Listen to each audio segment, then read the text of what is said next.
cunts, don't forget to click the subscribe button. No, in fact, Guinness has got a new commercial. Water. The first few times I saw it, I thought it was a clear colored beer. And it's water. Guinness, of all people, is recommending that you drink water. Now, for years, for decades, they talk about, is it January or February you don't drink? January. January? Yeah. And they've been doing that for 40, 50 years. I know a lot of really heavy drinkers that years ago, but in the 70s and 80s, gave up alcohol in January. And a few of them never went back to alcohol. Some, 30 years later, they're still not drinking. But Guinness, this is where the world's gone. You know, I like Guinness, but I like anything. After the first few drinks, I drink anything. Turpentine, I don't give a shit what it is, you know. I've drunk, I've had water out of a gutter mixed with tequila. I mean, you name it, and I've had it. But Guinness is promoting water. It's part of the PC, I guess. I don't know what it is. It's not part of the Me Too movement, but I don't know what the fuck it's part of. But when companies known for, and Guinness is supposed to be stronger beer, more alcohol content, yada, yada, yada. But I swear to you, only until a few weeks ago, I asked Sally something to the effect of, why is Guinness got a clear beer? And she looked at me, no, that's real water. And then I noticed, because at night, I watch TV with her maybe an hour before I go to bed. And then she says, I had not noticed that out of the tap it's coming, a regular water tap, not out of a beer thing. And I said, I couldn't believe it. I'd like to talk to the marketing guys at Guinness. Now, when I was rolling up pubs in Ireland back in the 90s, we had two former chairmen of Guinness on our board. One from about 30, 40 years before, and one from about 15, 20 years before. We had a board meeting in Dublin, and we tried to get a keg of Guinness, and we couldn't.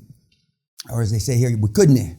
And one of the board members told one of the former chairman, he says, that's crap. I mean, if two ex-chairmen of Guinness can't get a fucking keg here, of course, we didn't order it in their name. And so within about 45, 50 minutes, we had two kegs of Guinness at the hotel. And we never wanted for Guinness again at board meetings. Like sex, it all comes at the end. And today is the last day. We're going to go through the big cases, the big case more than once. And I told Tony we're going to do a little role play, which I have not forgotten. And we're going to get through at least one, possibly two of the individuals that haven't presented before the day's over. Today's our black tie. And I just scanned through the pundits, and this is just unbelievable. They kind of get more radical the days as they go on, and they want to know this, that, and the other thing, and why don't I give them the secret sauce, and I go from we love you for all the free content to we hate you for not giving the secret sauce. I mean, and if you follow the strings, the same people, you know, they try to be nice to you at first, to suck it out of me or suck me into their vortex, and they're a Venus flytrap, and then by the end, you old cocksucker, how come you're not giving us the secret sauce? Again, as I mentioned yesterday afternoon, you're going to get a email from Thelma with information starting tomorrow about the reports, and the reports aren't mandatory for you. You can do them, and as I told you before, we've got people still doing reports from 15, 20 years ago.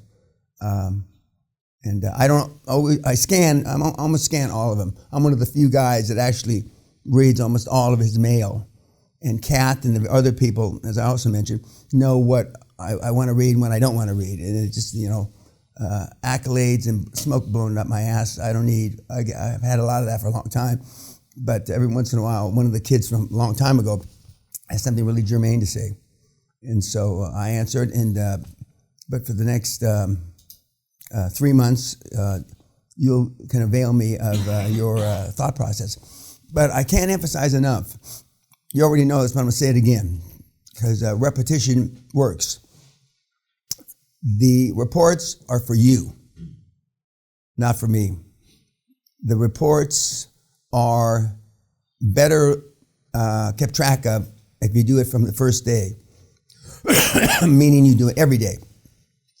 So then when you get an email from Thelma, the report is due for the week starting such and such.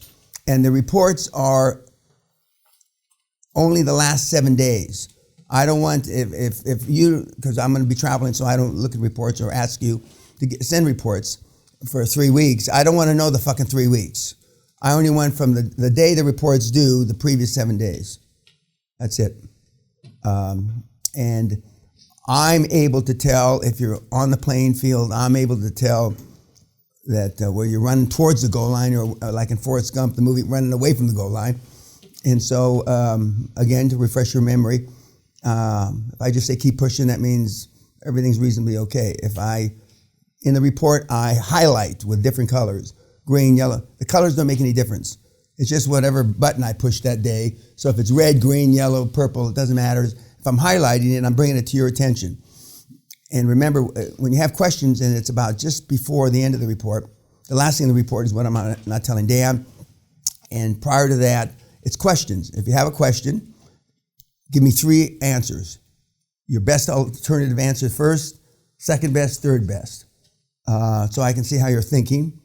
And then I will, if I say A, B, C, then that's the right answer, if B. Or I highlight part of C and part of A, that's the right answer.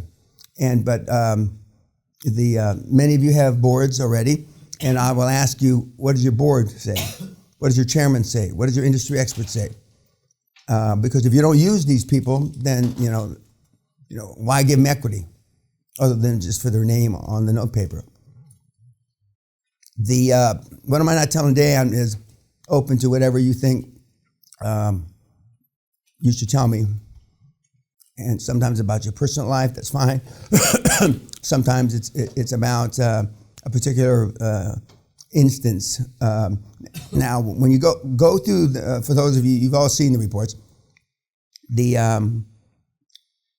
if you're saying no or I counted out to everything, you're not going towards the goal line.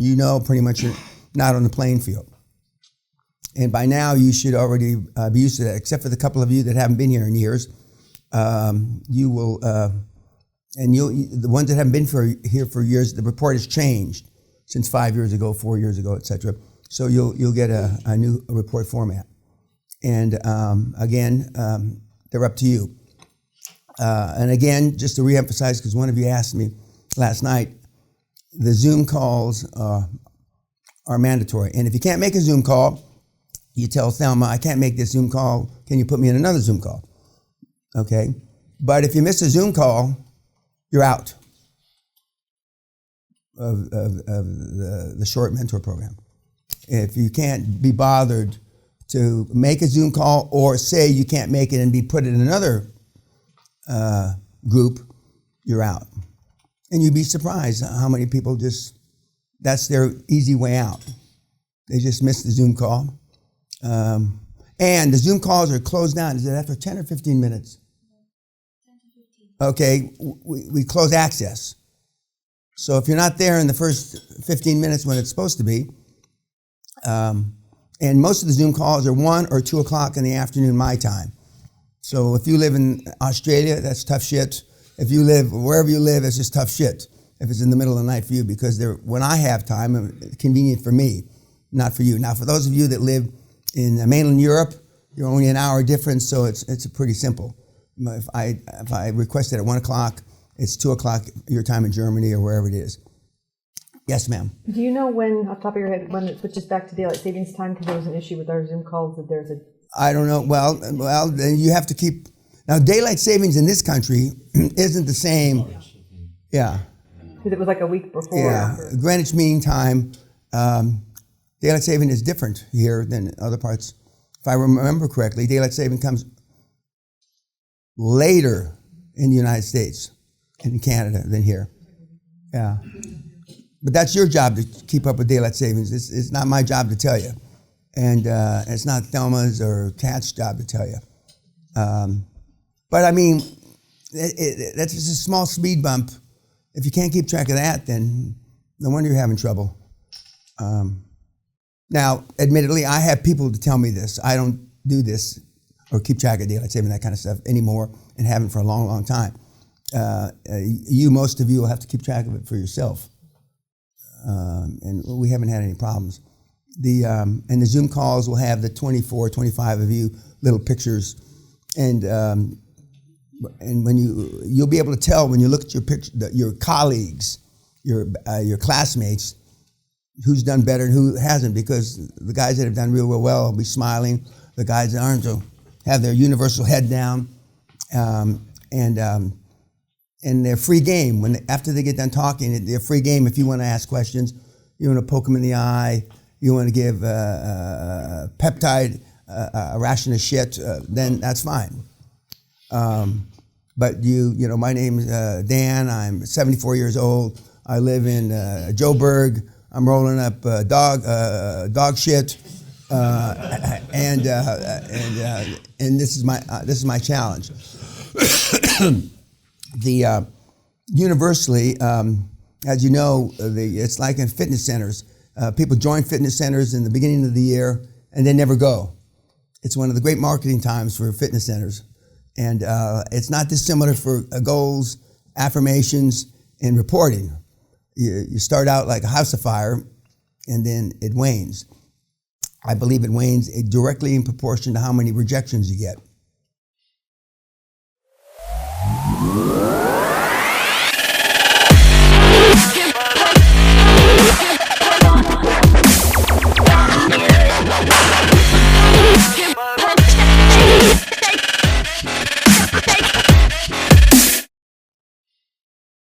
As I told you, once in a while, one of you kills a dinosaur in the first few weeks, means lands a big deal and makes it, and the rest of the class feels, I don't know if the word is shame, guilt, or whatever they feel, but it's an extra incentive for them to push harder. If I just say push harder, you're on track, push harder, you cunt, and that's it. You're on track, push harder, you cunt. That's exactly what I mean. The words mean what they say. There's no esoteric mumbo jumbo, none of this, If I say, you're a cunt and you're not doing this, but the really important part to me isn't when you say, what am I not telling Dan? It's how I see you growing when you answer your own questions. Because the better you get at QLA, the better you answer the questions. And I can see that format. And I can go down the thread from 2 reports ago and see how you're answering the questions. And pretty soon, maybe a third of you say, no questions now, I answered them myself. That means to me, I double check just to make sure you're answering them correctly. But, and it's a really useful tool. And remember, the reporting system that you use is a derivative of the reporting system that I used in the 60s at NATO, okay? It's got more questions now, but it's the same format. It's what did I do this week? What are my goals for next week? And problems. Now they call them challenges, but they're problems. Problems, and then at the very end, there's this one extra section that, what am I not telling Dan? And it works like a fine Swiss watch. It just does. And and you kids use that tool very effectively. Now, if you want to have, not some fun, but if you want, for those of you that have employees, use a shortened form of that for your employees. I've said this before, and it works like a charm. Have them report to you on a weekly basis, dumbed down report, and you'll get employees that resign. Because no employee can look at this report and not know that you're keeping track and you're making them accountable. Even the dumbest employee you have, and a few of you got some real, retard turds, will indicate, well, what the fuck, I'm driving the truck and I'm sure that with the brothers that nobody's sleeping in their truck and, under the shade, park a truck under a shady tree and taking a snooze. They're all tracked. Pardon? They're tracked. I know. They're tracked, and but for those of you that really want to tighten up, and it's harder to, if you're loose now, and most of you do have a loose management style, to tighten up, and you'll get people to quit, and that's universally, people will just quit. Now, if they don't have a job and they have no prospect for a job, and they still quit, they would rather go unpaid, knowing they're not going to pay the fucking bills, than be accountable. That's where we are. That's where we are, which is a pretty fucking sad commentary, but that's where we are. But then when you regroup and you hire new employees, I used to show them, this is what you're going to be accountable for. You still want to come to work here? And some would just say, thank you very much, Tony, but this isn't for me, and get up and leave. That's great. You don't waste any time with them. Because again, it's time management. The people that succeed the best, and Thomas is a good example of that. He's got pretty good time management skills. They'll get better, but you don't want the employees to waste your time. There's enough things that waste your time, and that's why I don't turn cell phones on, and I don't take any messages, and I don't call and talk to anybody, because even with me, at least 50% of the calls are a waste of my time. You have to determine, and you're gonna be able to list who you talk to, and how do they, the fourth call you took on a week from today, how does that relate to any of your goals? Which goal does it relate to? Okay, if any. And your phone calls will be a lot less. Now, because of texting and messaging, which didn't exist when I started this, they can still waste your time because they'll text you or message you. And we struggle with that because a lot of people have your phone numbers. A lot of people know how to text you and message you. And that's why changing your phone number and only giving it to the people that you want these messages from, and more or less starting from scratch, especially in the new year, works very well. And I told you, we had a guy back in the 90s, very successful guy, happened to be a criminal, a bank fraud guy that went to jail and got out of jail, came here and became very successful. And I told him, he says, what's the easiest way? I said, just change your phone number. And I saw him about a year or 2 years later in the bar at the Ritz, and I said, well, how did it go? And he says, it went well, but until my mother called, and because she didn't have my new number. He says, other than that, it went well. Needless to say that his mother didn't understand. And some guys set up a separate phone number for, a daughter, a mom, a brother, because they don't want to cut them out. And so, when that phone rings, it's mom, sis, or your wife. And I didn't handle it that way, but some of the guys and gals do. Okay, any questions? Now we're going to have a little breakout time so you can work on your cases. Now, is anybody prepared to give the case now? Okay, so you all want a little time. Okay, that's fine. That's fine. We're going to see, not a testimony, that's the wrong word, but at the end of last year, the guy that stopped drinking for seven months,